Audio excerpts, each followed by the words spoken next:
Oi gente, tudo bem com vocês? Hoje eu tô aqui pra gravar mais um vídeo novo pro canal.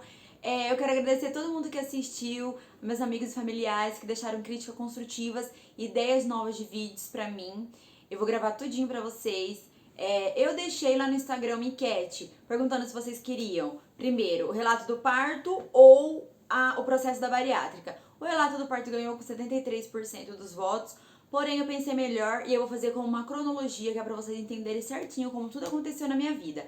Como eu fiz a bariátrica 27 de março de 2013, eu vou começar falando por ela, aí eu vou vir numa cronologia, numa linha. Eu ganhei o meu filho Murilo só no dia 31 de janeiro de 2020. Então, eu vou começar falando de lá de trás pra vocês entenderem tudo certinho. Por que eu decidi fazer a bariátrica? Minha mãe foi um espelho pra mim. Ela pesava 130 quilos e assim que o meu irmão nasceu, quando ele tinha 1 ano e meio de idade, ela foi e fez a bariátrica. Ela perdeu mais de 60 quilos e ela ficou super bem, ela não teve complicação nenhuma. Diferente de mim, tive muitas. Eu vou contar ao decorrer do vídeo. Eu com 16 anos já tinha começo de pressão alta e um pouco de gordura no fígado. E era bem grave já, né? Um alarme agravante, porque uma pessoa de 16 anos, uma criança praticamente, né? Adolescente, ter já pressão alta e gordura no fígado. Então, só por conta disso, os médicos me liberaram para poder fazer a bariátrica. Só que minha mãe teve que assinar autorizando e o meu pai também, porque eu tinha 16 anos de idade, eu era de menor. Então, só pude fazer com a autorização dos meus pais. Minha mãe pôde ficar comigo no hospital, cuidando de mim. Fez eu e meu pai no mesmo dia, com o mesmo médico. Então, minha mãe pôde ficar comigo no quarto. E como é pai e filha, colocou nós dois no mesmo quarto e ela cuidou da gente. Coitada, foi uma luta cuidar de dois. Mas enfim, eu fiz uma colinha aqui pra não esquecer a cronologia das coisas, tá? Vou começar a contar pra vocês como que foi. Pra você fazer a bariátrica, você tem que passar com vários especialistas. E, gente, eu vou deixar bem claro que isso, tudo que eu vou falando aqui pra vocês, tudo que eu tô falando, foi como que aconteceu comigo, foi a experiência, ao meu ponto de vista, coisas que eu passei, tá? Não que seja uma regra pra você, comigo aconteceu, pode não acontecer com você, e assim sucessivamente, aconteceu comigo. Eu tive que passar com vários especialistas, tive que passar com um endocrinologista, que fala sobre o metabolismo no corpo da gente, passar com cardiologista, que é a parte do coração, pneumologista, que são a parte dos pulmões, ortopedista, que é dos ossos, porque a gente com sobrepeso pesa muito nas pernas, então a gente tem muita dor na perna, coluna, então eu tive que passar com ortopedista, psicólogo, que é a parte da mente, que ele trabalha nossa mente, ele sabe como que a gente é na época que a gente vai fazer, explica como que vai ser depois, muda tudo, psicológico, porque você come muito pouco mesmo. Pra você ter ideia, o estômago de uma pessoa normal, que nunca fez cirurgia bariátrica, redução de estômago, cabe 2 litros de comida. O nosso estômago vai caber 300 ml, pelo menos foi isso que meu médico me disse, tá, gente? Eu não sou médica nem nada no ramo da saúde. Eu só tô falando coisas que eu vivi, coisas que os médicos me falaram. Então, 300 ml cabia no meu estômago. Lógico, com o passar do tempo ele vai dando uma laceadinha. Então, já se passaram 7 anos, quase 7 anos, então... Não, já passou 7 anos, né? Março. Já passou 7 anos, então já tá um pouco laceadinho, já aumentou de 300 ml, um pouquinho mais. E passei com o nutricionista, que é a parte de alimentação, porque muda tudo. A gente almoça, janta, café da tarde, café da manhã. Tudo que a gente for comer é numa medidinha de copinho de café de 15 ml. Água de coco, suco, tudo é no copinho de café. Então essa é a nossa alimentação. Então a gente tem que passar com o nutricionista para ela poder dar cartinha de aprovação, porque muda tudo, muda muito demais. Essa parte pra mim da dieta, que primeiro é dieta líquida, depois pastosa, depois os sólidos, entendeu? A pastosa tem que ser passada numa peneira, bem coadinha, não pode ter fiapo pra você comer. Depois de 15 dias da líquida, você passa pra pastosa, depois os sólidos. Foi tranquilo pra mim essa dieta, que eu me lembre, né, que faz muito tempo, já faz 7 anos, foi bem tranquilo pra mim. Só que o problema vem depois. Eu fiquei muito bem nos primeiros dias da cirurgia, não tive nada, não tive febre, tive dor, né, porque na verdade o meu não foi por videolaparoscopia, foi por corte. Comecei a fazer os exames em outubro de 2012 e o meu médico marcou a minha cirurgia para fevereiro de 2013. Só que aconteceu o imprevisto e ele acabou desmarcando. A gente tentou até o último ficar prorrogando para poder ver se conseguia liberar por vídeo. porque é menos invasivo, a recuperação é bem mais fácil. Só que a Unimed estava em processo de liberação e não liberou. Ele ficou com medo de perder as cartinhas, porque eu tava passando fazia tempo já com os médicos. Então ele decidiu fazer por corte mesmo, e aí ele marcou para 27 de março de 2013. Foi numa quarta-feira, eu me internei de manhã, e o meu médico ele faz por idade. Então, do menor pro maior. No mesmo dia, como eu contei pra vocês, fez eu e meu pai. Então, eu fui a primeira daquele dia a ser operada pela idade. Eu era mais novinha de todas as pessoas que ele ia operar aquele dia. Então, tava agendada para umas 9 da manhã. E eu lembro, ele foi me operar já era meio-dia. Então, eu fiquei no quarto. Aí o enfermeiro entrou, me deu uma injeção no bumbum, que já era pra poder dar sono, ficar sonolenta e tal. E me levou pra sala de cirurgia. Lá eu lembro de conversando com o anestesista, e ele perguntou meu peso, a minha idade. Eu não sei se eu falei pra vocês, não lembro, mas eu pesava 107 quilos e tenho 1,69 m de altura. Aí eu peguei, ele me deu uma anestesia no braço, eu dormi. Lembro de acordar na sala de recuperação, não conseguia mexer meu pé ainda. E acordei com oxigênio, né, respirando no oxigênio. Olhei pros lados assim, vi o pessoalzinho da enfermagem, né? A moça viu que eu tava acordando, veio até mim, falou que correu tudo bem, que eu tava na sala de recuperação, que depois que eu mexesse meus pés, ela fizesse alguns testes em mim, eu já poderia subir pro quarto. E aí ela pediu pra mim mexer meu pé. E o que aconteceu? Eu não conseguia mexer, porque acho que foi a primeira vez na vida que eu fiquei internada, porque eu sempre fui uma pessoa saudável, eu nunca fiquei internada, eu nunca fui pro hospital. Demorou demais pra poder passar a anestesia em mim, demorou muito. Eu olhava pro meu pé, pensava na minha cabeça, eu tô mexendo, mas eu não mexia. E aí ela falou, você não tá mexendo. E eu, na minha cabeça, eu tava mexendo. Aí ela falou, então espera mais um pouquinho, você tá tomando soro, vai respirando oxigênio um pouquinho, que você já vai voltando, e você conseguindo mexer o pé, a gente vai te levar pro quarto. Aí passou um pouquinho mesmo, eu já consegui mexer, aí eu fui. Chegando no quarto, ela pediu que eu passasse da maca que eu tava da sala de recuperação pra cama do quarto. Ela falou, vai colocando o ombro, né? E arrastando as pernas que você vai conseguir. Quem disse, gente, dói muito. Vou falar pra vocês que dói demais, demais, demais, demais. Eu não consegui passar sozinha. Então teve que ser 4 enfermeiros, 2 de cada lado, segurar o lençol e passar da maca de cirurgia pra cama do hospital. Então foi 2 de cada lado, puxaram o lençol e conseguiram me passar. Eu não consegui. Já o meu pai, gente, ele conseguiu de boa passar sozinho. Ele não teve problema nenhum na cirurgia. E eu, pelo contrário, tive total. Fiquei no hospital 2 dias internada, e eu só tive alta depois. Que só pode ter alta depois que você consegue fazer xixi e tomar banho no hospital. Eu consegui fazer os dois, tomei banho, fiz xixi normal, porque pode ser que por conta da anestesia você não consiga fazer xixi, mas eu consegui.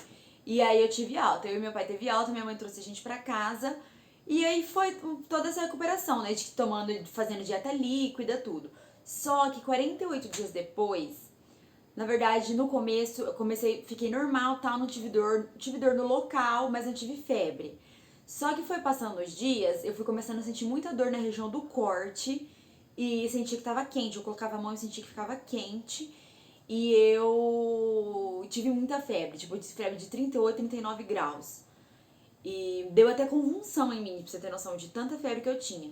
E minha mãe ficou me levando pro hospital. Eu não sei se eu falei pra vocês, mas eu operei, pra quem conhece, em Campinas, no Madre Teodora, perto do Shopping Dom Pedro. É um hospital excelente, excelente, excelente. Hoje em dia eles não atendem mais Unimed, mas antigamente eles atendiam. E foi lá que eu fiz a cirurgia. Não tenho o que falar daquele hospital, maravilhoso. Tanto atendimento como a parte de alimentação, que eu fiquei internada lá 2 dias, né? Foi muito bom. Fiquei indo no hospital 15 dias pra poder descobrir o que eu tinha. Porque eu tinha muita febre, dor na região do corte, não conseguia comer. Tudo que eu comia tava um gosto de amargo, sabe? Amargando, horrível, horrível. Foi bem no Dia das Mães, no dia 13 de maio. Estava almoçando na minha avó no Dia das Mães e foi o auge pra mim. Tipo, eu não conseguia ficar reta, assim. Eu só ficava debruçada e com a mão embaixo de tanta dor, de tanta dor. E eu tomei chá de boldo por causa do amargor, podia ser alguma coisa, tipo, no fígado, alguma coisa que eu tinha comido e não tinha me feito bem. Eu fiquei tomando chá de boldo, tudo que vocês imaginar. Xantinon, coisa pro estômago, tudo. Nada passava aquela dor, nada. E eu ficava indo no hospital, tomava soro na veia, Buscopan. Então eu tomava soro na veia e passava dor. Só que quando eu chegava em casa, a dor voltava tudo de novo e a febre voltava tudo de novo. Eu fiquei no 15 dias lá até descobrir o que eu tinha. No dia 13 de maio, eu fui na igreja. Eu vou na igreja, tá, gente? Sou doida assim, perturbadinha, mas vou. Mas assim, eu tô contando tudo como foi a experiência pra mim.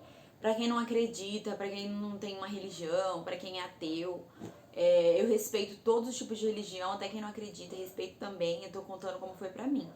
Eu fui na igreja no dia 13 de maio, no culto de jovem. Deus falou na palavra que alguém lá ia passar pelo Vale da Sombra da Morte. Claro que eu não peguei pra mim essa parte, porque eu acredito que ninguém que vá na igreja pega a parte ruim, só pega a parte boa, né? Então eu não peguei essa parte pra mim. Só que quando eu fiquei internada, que eu entrei na UTI, eu lembrei na hora dessa palavra. Então eu acredito sim que foi pra mim. Não era, Deus falou que não era pra morte, era pra honra e glória do nome dele. Então eu não peguei essa parte pra mim da palavra, mas quando eu me internei na UTI, na hora veio na minha cabeça.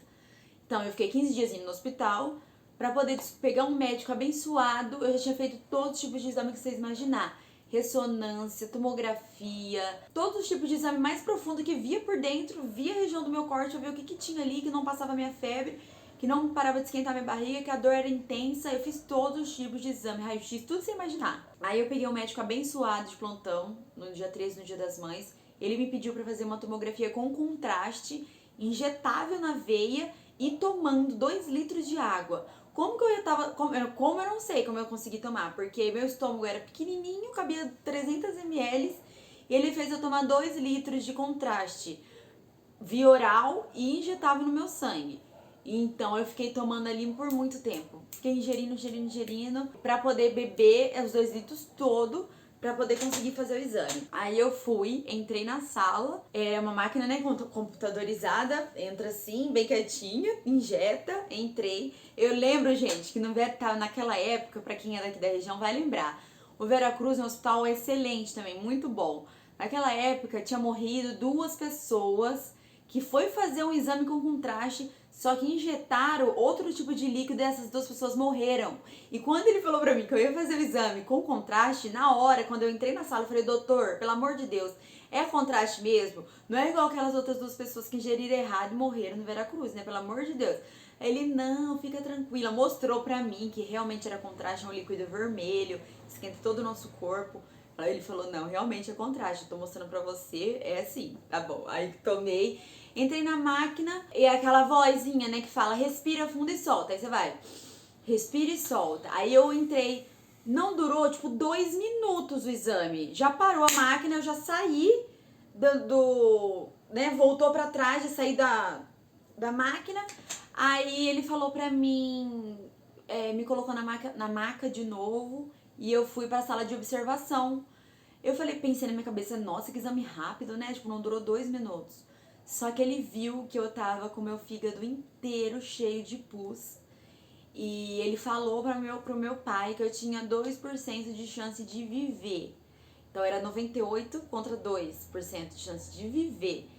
Aí ele já foi falando pra minha mãe que eu ia ficar internada na UTI, porque eu estava com meu fígado inteiro cheio de pus, chama abscesso no fígado, e que eu ia ficar internada lá. Minha mãe ficou desesperada na hora, falou, como assim, doutor, tô vindo aqui 15 dias. Só que, gente, era na época que tava o auge da dengue. Então eu ia lá, tomava Buscopan, passava febre, vim embora pra casa, era dengue, eu tava com dengue, todo mundo falava que eu tava com dengue. E não era o abscesso do fígado. Aí eu fiquei internada na UTI por 15 dias, não, fiquei internada na UTI por 7 dias, e fiquei no hospital uns 20 e poucos dias. Ó, eu me internei no dia 13 de maio e tive alta dia 29 de maio. Minha mãe passou o aniversário dela no dia 26 de maio comigo no hospital, que eu fiquei internada. E foi um processo muito difícil, porque eu tive que fazer punção para poder tirar o líquido do meu fígado. Eu fui de UTI móvel para Diagmed de Campinas, fiz a punção, tiraram 44 ml de pus do meu fígado para poder fazer a biópsia para ver o tipo de antibiótico que matava aquela bactéria, entendeu?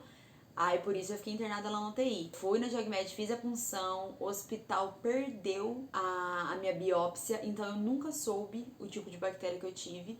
Eles trataram com antibiótico que eles achavam que ia combater essa bactéria, e eles perderam todos os resultados dos meus exames de sangue, eles perderam toda a minha biópsia pra saber que tipo de bactéria que foi. Então, assim, gente, eu fui na igreja, eu busquei a palavra, Deus falou isso. Não sei por qual motivo o hospital perdeu todos os meus exames. Eu acredito que isso foi totalmente, acredito piamente, foi um livramento de Deus comigo. Porque, assim, perderam tudo, eu nunca soube o que eu tive, mas eu me tratei. Depois que eu tive alta do hospital, eu tive que ficar indo de 20 em 20 dias fazer exame de imagem, ultrassom, pra ver como que tava meu fígado, porque tiraram 44 ml de pus, mas continuou. Eu só sarei tomando os medicamentos, tomando antibiótico na veia no hospital internada. Só por conta disso que sumiu depois o restante do líquido que ficou lá. Então eu tive que fazer o exame de imagem, fiquei fazendo depois que eu tive alta, pra poder ver como que ia se desenvolver pra mim poder sarar 100%. Com isso, o que aconteceu? Eu fiquei fazendo os exames certinho, mas eu descobri que eu tenho trombose na veia porta. O que aconteceu? Depois que eu tive esse abscesso no fígado, o meu baço, hoje em dia, ele é maior que o meu fígado. Por quê? Eu tive a trombose. Eu não sei explicar, gente, certinho, teoricamente, como que é na medicina, porque eu não sou médica nem nada na área de saúde. Eu só sei explicar como o meu médico me explicou. O que aconteceu? A minha plaqueta hoje em dia, ela é extremamente baixa. O que é a plaqueta? A plaqueta é os coágulos, a coagulação do sangue. Como que acontece? Se a plaqueta tá baixa, você vai fazer uma cirurgia, você pode sangrar até a morte, porque não vai conter hemorragia, porque a coagulação do seu sangue tá baixa. Então, o mínimo da plaqueta que tem que estar no corpo de uma pessoa é 150 mil. É o mínimo. O meu, hoje em dia, ela fica em torno de 50, 60. Pra você fazer um transplante de plaqueta, tem que estar 30. Eu, no processo todinho, na minha gravidez, sempre teve baixo. Nunca mais aumentou minha plaqueta. Aí o que aconteceu? Eu tive a trombosa na veia porta, que é a veia do calibre mais grosso, ela é trombosada. Então, meu organismo foi criando novas veinhas pro sangue passar. Então, hoje em dia, minha plaqueta não aumenta mais, nunca mais vai ficar 150, só se eu fizer a retirada do meu baço. Só que eu já fui em vários médicos, hepatologista, hematologista, cuida da parte de sangue. Eles falam que eles não indicam pra mim tirar meu baço. Por quê? Eu vivo bem com entre 50, 60 mil, 40 e pouco de plaqueta. E eu nunca precisei fazer transfusão de plaqueta, a não ser a UTI. Na UTI eu tomei 2 bolsas de sangue e duas bolsas de plaqueta pra subir. Porque lá tudo caiu, minha diabetes caiu demais. Foi uma correria até no dia que ela picou meu dedo e viu que a minha diabetes tava 20 e pouco. Muito baixa, tava baixíssima. Já pediu pra subir com gelatina pra mim comer, pra poder subir.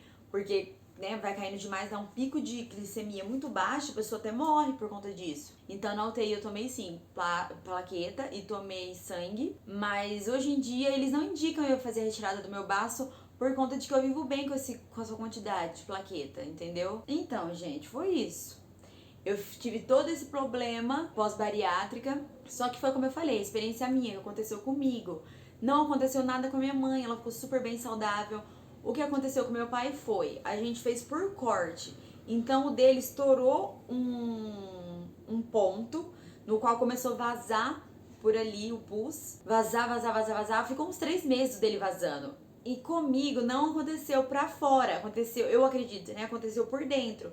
Então foi o que aconteceu, eu tive abscesso no fígado porque ficou vazando esse pus, essa secreção pra dentro de mim, não pra fora. O meu médico, ele não colocou dreno. Ele não colocou dreno pra drenar toda a secreção do corte que aconteceu por dentro. Não drenou pra fora, ele não colocou dreno. Então, eu acredito que deve ter vazado por dentro. Algum erro médico na hora dele me costurar, dele me abrir. Eu não sei, gente, por qual motivo eu tive abscesso no fígado. Eu não conheço nenhuma pessoa, nenhuma história pós-bariátrica que tenha acontecido isso. Eu conheço só eu mesma, a minha história. Aconteceu comigo. Se hoje vocês me perguntassem se eu faria bariátrica, mesmo sabendo de tudo que ia acontecer comigo depois, a minha resposta seria sim, eu faria novamente. Por quê? Mudou totalmente a minha vida. Eu não cabia em roupa antigamente, em loja comum, assim, ia comprar roupa, não tinha roupa que me servisse. A maior alegria pra mim pós-bariátrica foi ver, eu perdi mais de 40 e poucos quilos. Então ver que eu poderia ir na loja, escolher um M, escolher um 42, eu servia naquela roupa, gente, era um sonho que eu consegui realizar. Foi maravilhoso. Então, tipo assim, eu acho que se eu colocar na balança os pós e os contras do que aconteceu na minha vida pós-bariátrica, vai ter muito mais pós de bom, entendeu? Do que contra. Então eu faria sim bariátrica, mesmo sabendo de tudo que acontecer comigo. Eu fiz tudo certinho, o cuidado pós-bariátrica, mas mesmo assim aconteceu. Então tinha que acontecer, tava escrito. Tinha que acontecer isso comigo. Então, gente, eu acho que eu contei pra vocês toda a minha história. Caso vocês tenham alguma dúvida e queiram me fazer alguma pergunta, deixa aqui na caixinha, no comentário. Eu vou colocar uma caixinha de pergunta também no meu Instagram, pra quem não me segue, já segue, tá aqui embaixo.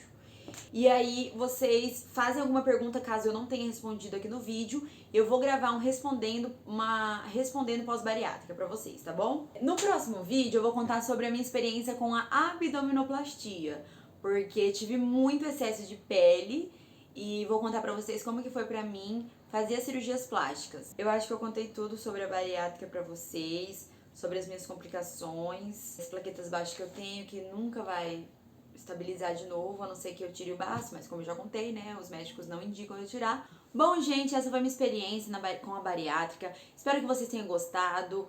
Se inscreve no canal, ative o sininho, comenta aqui embaixo se eu não falei alguma coisa que vocês queiram muito saber. Eu vou responder um próximo vídeo respondendo perguntas da bariátrica, então deixa aqui na caixinha de perguntas alguma coisa que você queira muito saber. Eu acho que se você tem um sonho, se você quer ser magra, já tentou de tudo, passou com nutricionista, fez dieta, passou com endócrino, tem gente que até tomou remédio, eu recorri a isso, tá, gente? Eu tomei muito remédio de emagrecer, que não fez bem pra mim, mas eu tomei. Eu emagrecia 8 quilos e ganhava 16, então assim, não tem jeito. Remédio não funcionou pra mim, dieta não resolveu pra mim, eu perdia, mas eu ganhava em dobro. Então, pra mim, a bariátrica foi o último recurso. Pra você que tem um sonho e queira fazer, eu acho que sim, vale a pena, corra atrás dos seus sonhos, tá? Espero que vocês tenham gostado do vídeo. Um beijo, fica com Deus e até o próximo vídeo. Tchau!